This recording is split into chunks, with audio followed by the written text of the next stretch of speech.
Allahumma salli wa sallim ala sayyidina Muhammadin wa ala alihi wa sahbihi ajma'in. Rabbi shrah li sadri wa yassir li amri wahlul 'uqdatam min lisani yafqahu qawli. Amin. Amma ba'd. Hadratil muhtaramin wal muhtaramat, para hadim, para kiai, para ibu nyai, wabil khusus ketua Ta'mir Musholla Al-Masjid, bapak-bapak, ibu-ibu, hadirin, hadirat, kaum muslimin muslimat yang insyaallah dimuliakan Allah Subhanahu wa taala.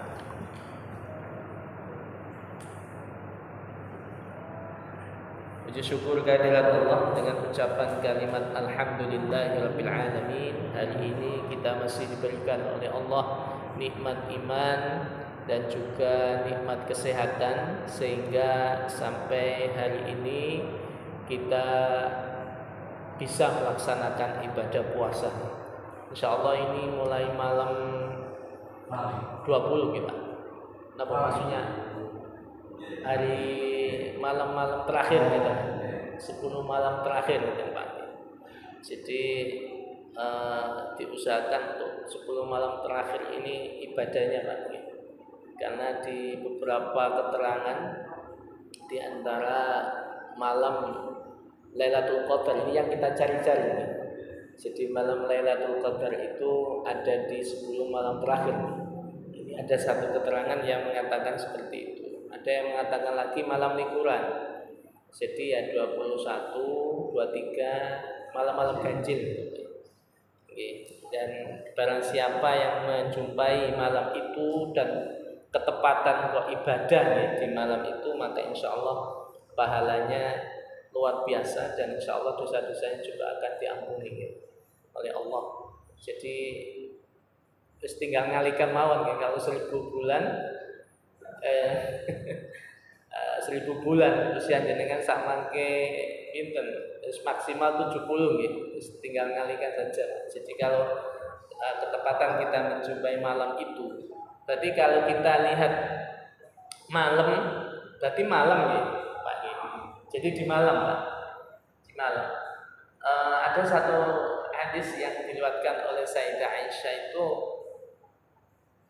setiap 10 malam terakhir ini Rasulullah itu semangat. Maksudnya ibadahnya itu 2 kali lipat, Pak, daripada ibadah-ibadah biasanya. Itu dalam rangka itu. Ini Rasulullah. Kalau kita sebagai umatnya nek sakit niru, mudah-mudahan kita dapat menangi, Pak, menangi malam Lailatul Qadar. Ini harapan bagi kita. Dan mudah-mudahan kita tetap diberikan oleh Allah usia yang panjang sehingga kita bisa menjumpai bulan Ramadan lagi, bulan Ramadan berikut-berikut. Karena itu kesempatan kita untuk ibadah, kesempatan kita untuk minta ampun kepada Allah, sehingga dosa-dosa kita yang kita lakukan ini diampuni oleh Allah Subhanahu wa taala. Ini harapan saya dan juga itu untuk saya, nasihat untuk saya dan juga untuk kita semua. Insyaallah hari ini kita akan ganti bab karena kemarin kita sudah bahas sedikit banyak tentang jual beli dan panjenengan sudah insyaallah sudah sedikit banyak sudah tercerahkan terkait dengan jual beli, kemudian barang-barang yang boleh dijual atau barang-barang yang boleh dibeli, kemudian riba dan sebagainya. Jadi sedikit banyak kita sudah mengetahui. Dan saya juga berharap kita juga terus belajar Jadi belajar tidak hanya di sini saja, belajar tidak hanya di semua apalagi saat mangke media sosial luar biasa. Panjenengan bisa belajar di media sosial, cuman nek saged tetap bisa disaring informasi ilmu yang ada di media sosial. Jadi ambil yang baik-baik, kemudian buang yang kurang tidak baik Jadi tiap hari kan HP-an terus tiap malam saged dimanfaatkan. Setelah jual beli, kita akan membahas terkait dengan pernikahan, Pak. Ini sebenarnya cocoknya itu disampaikan kepada yang belum menikah. Cocoknya Makanya kalau di KUA itu ada namanya bimbingan keluarga sakinah. Sebenarnya tidak masalah. Jadi ini untuk pembelajaran kita Bagi yang sudah menikah nggih mboten menapa, bagi yang belum menikah ya insya Allah ini ilmu untuk kita semua. Kalau di KUA itu ada yang namanya bimbingan perkawinan, itu wonten nggih. Jadi pasangan yang akan menikah itu nanti ada bekal gitu Pak. Ada bekal informasi terkait dengan nanti itu bagaimana. Nah, kemudian ada lagi bimbingan untuk remaja, itu juga ada. Jadi untuk remaja juga ada. Tapi ini untuk kita semua, untuk yang sudah menikah nanti bisa ditularkan kepada anak-anaknya, kepada keluarganya, sehingga nanti bisa memberikan manfaat kepada kita semua, khususnya dalam hal pernikahan. Saya bacakan Bismillahirrahmanirrahim. Kitabun nikah utawi iki iku kitab menerangkan pernikahan, perkawinan. Di Undang-Undang Perkawinan itu nomor 7 tahun 74. Jadi pun duamu sangat gitu. Jadi Undang-Undang Perkawinan itu nomor 1 tahun 74. Ini pun lahir nomor dengan sampun gitu. 1974. Sampun gitu. Pun lahir gitu, standar gitu. Diundangkan Undang-Undang Perkawinan itu loh Pak. Itu nomor 1 tahun 1974. Jadi pun tua sangat. Di antara undang-undang tahun nomor 174 itu usia batas menikah sebelum ada pembaruan itu kalau perempuan 16 tahun, kalau minimal yang perempuan 16 tahun, kalau laki-laki 19 tahun. Jadi usia 16 tahun itu perempuan sudah bisa menikah. Cuman kemudian saat mangke diperbarui malih, ternyata usia 16 tahun ini psikologi seorang perempuan itu masih labil. Jadi boten dereng mateng lah. Karena usia 16 ini biasanya lulus SMA usia 16 tahun. Jadi masih labil. Sehingga kemudian tahun 2019 itu diundangkan lagi khusus untuk usia. Jadi batas menikah untuk laki-laki sama perempuan itu disamakan, yaitu usia 19 tahun. Jadi semuanya harus minimal 19 tahun. Nah, kalau ada orang menikah, misalkan panjenengan usianya 18 tahun terus mengajukan menikah, masih tidak diperbolehkan. Jadi batas minimal 19 tahun karena usia 19 tahun ini dirasa usia yang sudah cukup untuk melakukan perkawinan. Kata Ampun. An-nikah utawi nikah iku mustahabun disunahkan, disukai, disenangi. Liman kedua wong yahtaju yang membutuhkan ilahi kepada nikah. Jadi hukum nikah, hukum asal nikah itu adalah mustahab, sangat-sangat disukai. Lah bagaimana misalnya kalau kita ini pengen nikah tapi belum punya pekerjaan, terus kemudian istilahnya luntang-luntung, bagaimana? Pripun Pak kalau jawab ini Pak? Kalau yang ditanya, belum duwe pekerjaan atau belum punya penghasilan yang tetap istilahnya nyari-nyari, looking for pekerjaan atau apa? Gimana Pak kalau seperti itu Pak hukumnya Pak? Jadi penghasilan dereng, usianya juga usia siap lah, misalkan usianya 20 tapi belum punya penghasilan, berikut Pak, tidak usah buru-buru nikah ada dua, saya tidak tahu ini jenengan pendapatnya bagaimana. Kita itu nikah nunggu duwe-duwe dhisik atau nikah dhisik baru duwe Pak. Paham ya maksud saya? Jadi mapan dhisik terus nikah, apa nikah dhisik terus mapan? Mapan dulu Pak nggih. Mapan dulu nggih. Mapan dulu baru nikah. Kalau misalkan jenengan belum mapan terus nikah, berani enggak Pak ini Pak? Ini tantangan. Yang penting setidaknya punya penghasilan tetap. Oke. Saya dulu eleng-eleng dulu nikah itu malah belum bekerja. Jadi saya sebenarnya gitu loh. Ini tergantung keyakinan panjenengan. Relatif nggih. Pripun? Relatifnya pripun? Tergantung individu. Nggih. Keberanian. Tergantung antara kedua belah pihak nggih, Pak. Nggih. Nggih. Jadi sebenarnya ini sudah Allah itu sudah bilang kepada kita nggih. Orang yang nikah itu nanti akan dikayahkan, Pak. Nggih. Pun ini sampun dinas oleh Allah. Jadi orang yang mau nikah itu nanti akan dikayahkan. Maksudnya rezekinya akan dicukupi, Pak. Lah tadi ada pendapat, maka tadi saya tanyakan, jenengan nunggu mapan dhisik baru nikah, apa nikah sik terus mapan gitu kan? Tadi kebanyakan dari kita mapan dulu baru nikah gitu kan ya? Padahal Allah itu sudah menjanjikan kita sampai nikah, nanti saya akan nyukupi kata Allah. Jadi saya yang akan nyukupi gitu. Lah kebanyakan kita itu tidak berani nikah dulu, belum punya apa-apa sudah nikah itu tidak berani. Ngoten gitu nggih. Tidak ada yang berani, Pak. Mesti mertua itu akan tanya, bojomu itu penggaweane apa? Itu kan ya. Pasti akan ditanya itu.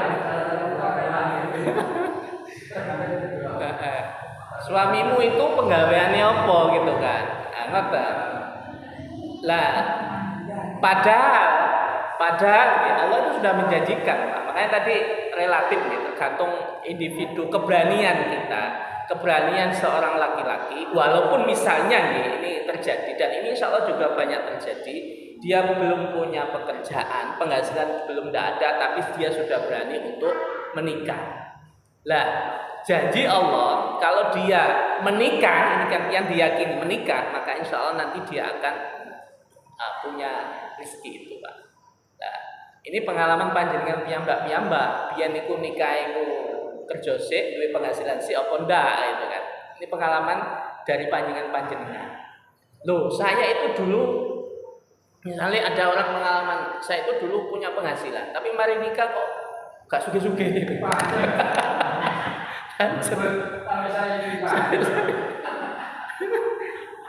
Padahal aku wis duwe penghasilan misalnya gitu. Terus nikah, tapi kok gak suge-suge saiki gitu kan ada yang seperti itu. Bahkan ada lagi yang saya itu dulu enggak punya penghasilan tapi nikah, tapi sekarang alhamdulillah punya dan sebagainya. Jadi sekali lagi itu tergantung dari keyakinan kita gitu, keyakinan panjenengan. Karena memang Allah itu sudah ngasih jalan, Pak. Kalau kamu mau ingin menikah, Allah pasti akan mencukupi, Pak. Ngoten Pak nggih. Jadi ini pengalaman panjenengan piyambak. Pun wa yajuzu dan boleh, tapi kinten-kinten nggih. Kinten-kinten nggih. Ini misalnya putra atau putri jenengan mau nikah, suaminya itu belum punya penghasilan, atau istrinya lah atau suaminya lah belum punya penghasilan, jenengan terima mboten, Pak? Enggak terima ya. Enggak terima. Ini Pak Harun itu punya wedok, putri ya, punya putri. Sing duwe putri Pak niki. Pak Dan dia punya putri, 2 lagi kan nggih. Lah Pak Zaki juga yang punya anak-anak putri.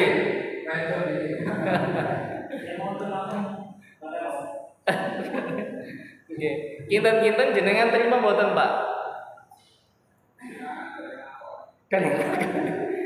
Jadi calon suaminya putrinya jenengan itu belum bekerja.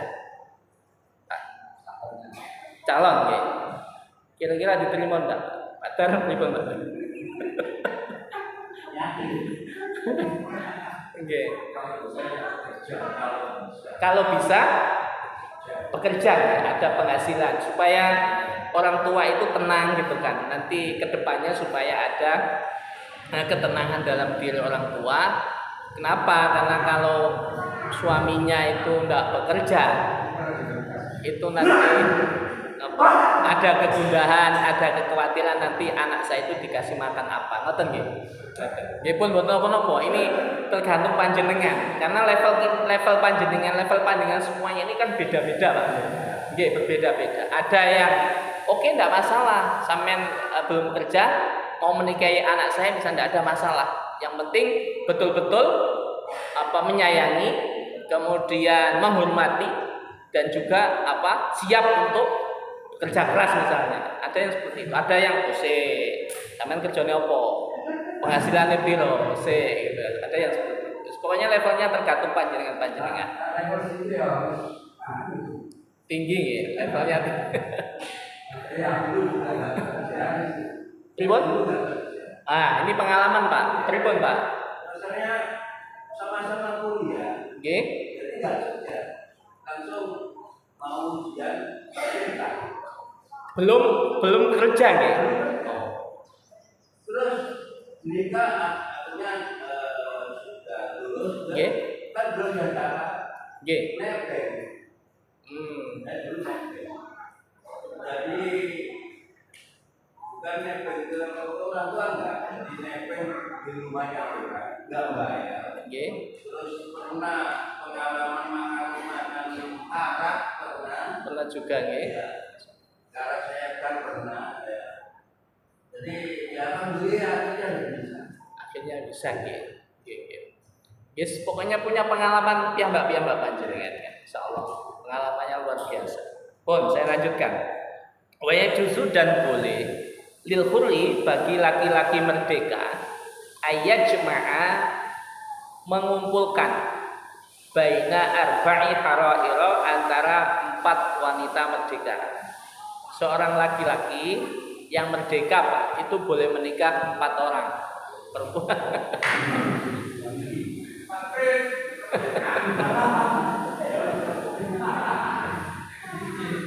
Situ gak ngetek nggih. Satu saja enggak mari-mari enggak selesai. Jadi boleh seorang laki-laki menikahi 4 nih, maksimal 4. Kalau Rasulullah istrinya berapa? Ada yang tahu? 9. Ini khususian nih. Kalau ada yang tanya, loh Rasulullah istrinya kan lebih dari 4. Ini berarti khususia Pak, keistimewaannya beliau. Karena Rasulullah itu diperintahkan oleh Allah yang itu tidak diperintahkan kepada kita, pada umatnya. Contoh misalnya, duha bagi Rasulullah itu wajib Pak. Tahajud itu wajib. Tahajud itu wajib. Panjenengan sanggup mboten? Bendina Pak, wajib kayak fardu gitu. Makanya kalau ada yang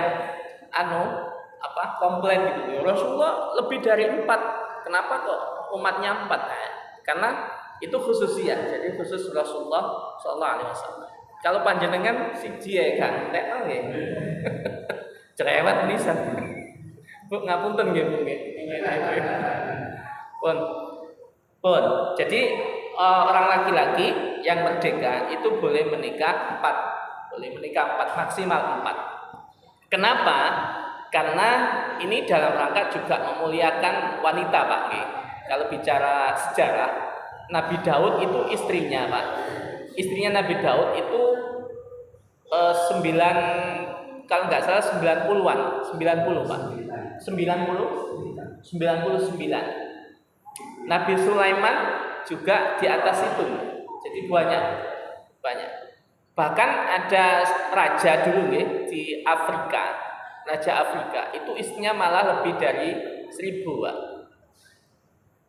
Enggak membayangkan, enggak bisa membayangkan. Panjenengan situ wis gak entekno nggih ya.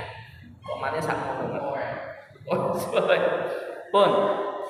Kemudian walil abdi dan bagi hamba sahaya iku bainas nata ini 2 wanita. Jadi kalau budak laki-laki itu boleh menikah 2 wanita saja. Kalau yang merdeka boleh 4, maksimal 4. Kalau yang budak itu hanya 2. Lah, misalnya Pak, hari ini kita belum menikah. Kita pengen menikah, tapi kita tidak punya penghasilan juga tidak ada, rumah juga tidak ada dan sebagainya. Pokoknya belum siap Pak. Tapi nafsu kita itu luar biasa. Bagaimana Pak caranya Pak? Puasa Pak. Sakit dipahami nggih? Iman kuat tapi impron yang enggak kuat. Bahasa jenengan biasanya kan. Iman kuat tapi impron yang enggak kuat. Puasa Pak. Apa?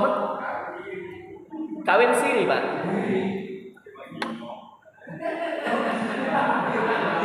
Itu bukan kawin, itu namanya ini Pak, kontrak Pak.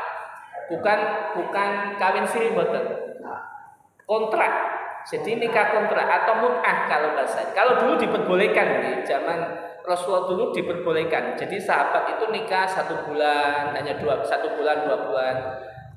Masa peperangan itu nikah Pak. Tapi sekarang sudah tidak diperbolehkan. Nggih, Pak Tris nggih.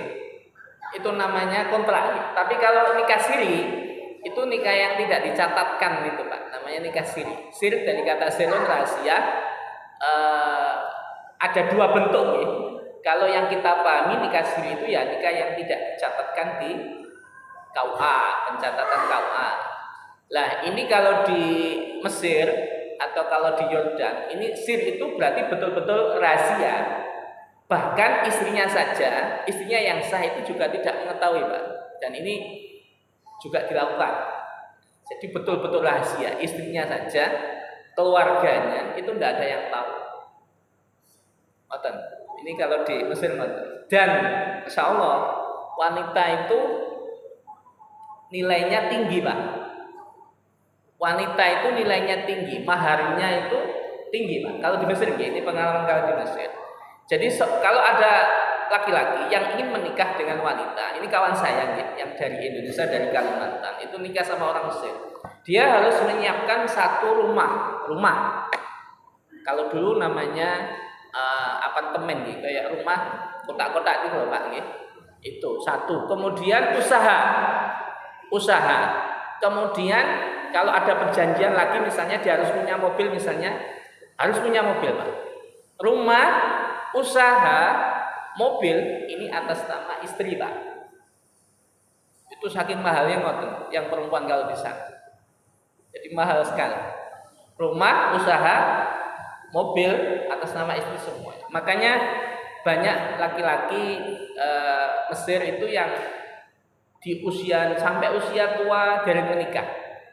Sampai usia 40, 50, 60 belum menikah Pak. Kenapa? Karena saking mahalnya mahar wanita itu. Saya tidak tahu nggih, apakah ini karena napa nggih? Dibalik Pak. Maksudnya kalau dulu kan wanita disia-siakan ya.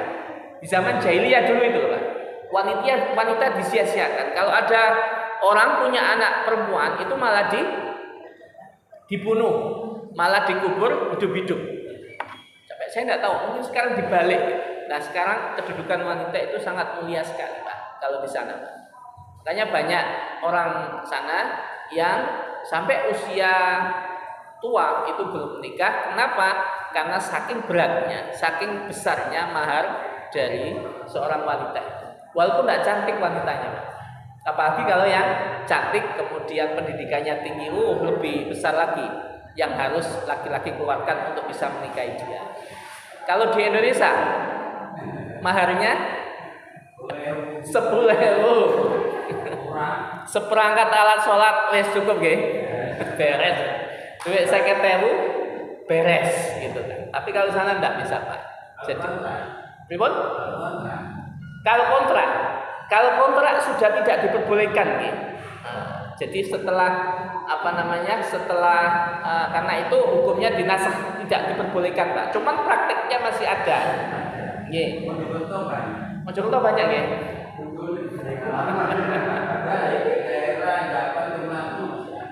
Masih banyak ya Pak. Itu enggak boleh Pak. Jadi ada nikah-nikah yang sekarang diharamkan. Dulu boleh, sekarang enggak boleh. Di antaranya tadi mut'ah atau kontrak itu, karena itu dulu hanya pada masa Rasulullah, khususnya waktu perang saja yang dilakukan oleh para sahabat sebulan 2 bulan, tapi kemudian dinasakh. dinasab dihapus hukum itu sehingga sampai sekarang tidak diperbolehkan. Kemudian lagi ada namanya nikah muhallil. Ada nikah muhallil. Nikah muhallil itu seperti ini, Pak. Misalnya Pak Zaki ini punya istri. Misalnya contoh mawon si A misalnya. Terus sama Pak Zaki si A ini diceraikan, Pak. Lah, ternyata setelah masa iddah selesai Pak Zaki ini menyesal. Aduh, bojoku iku lapo tak cerai gitu kan. Lapo tak tolak gitu. Terus akhirnya ngomong ke Pak Dar. Pak Dar, bojoku iku sampean nikahi dhisik. Engko nek wis mari dinikahi, sampean kitik-kitik, maksudnya didukul nggih. Terus sampean ceraikan, kok tak rabine meneh ya. Ini namanya halil. Kenapa kok seperti ini? Karena ketika laki-laki sudah mengucapkan 3 talak nih, kamu saya talak, kamu saya talak, kamu saya talak. Ini terputus, Pak. Semuanya, Pak. Makanya hati-hati nih. Maksudnya Bapak. Tertalak istri 3, Pak. Karena laki-laki punya hak talak 3. Atau kamu saya talak 3. Bahasanya ini nggih, bahasanya. Kamu saya talak, kamu saya talak, kamu saya talak. Berarti 3 selesai. Atau kamu saya talak 3. Maka ketika suami mengucapkan ini, istri tertalak, apa yang harus dilakukan oleh suami? Kalau suami ingin kembali, dia harus menikah lagi dengan orang lain, kemudian didukul, kemudian diceraikan, baru suami yang pertama boleh menikah. Lah Pak Zaki ini janjian sama Pak Dar. Ini namanya muhalil, dan itu tidak diperbolehkan. Oke. Ada yang seperti itu. Ada lagi namanya nikah misyar, Pak. Bentuknya banyak. Nikah misyar itu seperti ini. Saya nikahkan anak saya kepada engkau dengan syarat anakmu nikahkan dengan saya, Pak. Paham nggak? Silang, Pak. Karena dulu itu misalnya Pak Zaki sama Pak Dar ini teman seperjuangan menghadapi penjajah Belanda misalnya. Terus sama-sama punya anak perempuan misalnya. Pak Zaki bilang, saya nikahkan atau saya nikahi anak kamu dengan catatan kamu nikahkan anak saya kepada saya. Jadi silang, Pak. Ini tidak boleh. Jadi macam-macam, Pak, bentuk-bentuk dari nikah itu. Nah itu yang tidak diperbolehkan. Tadi diantaranya ya boleh yang muhalil, kemudian ada mut'ah, kontrak tadi, kemudian ada lagi namanya misyar. Ini yang tidak diperbolehkan. Makanya panjangan yang punya nggih. Nggih.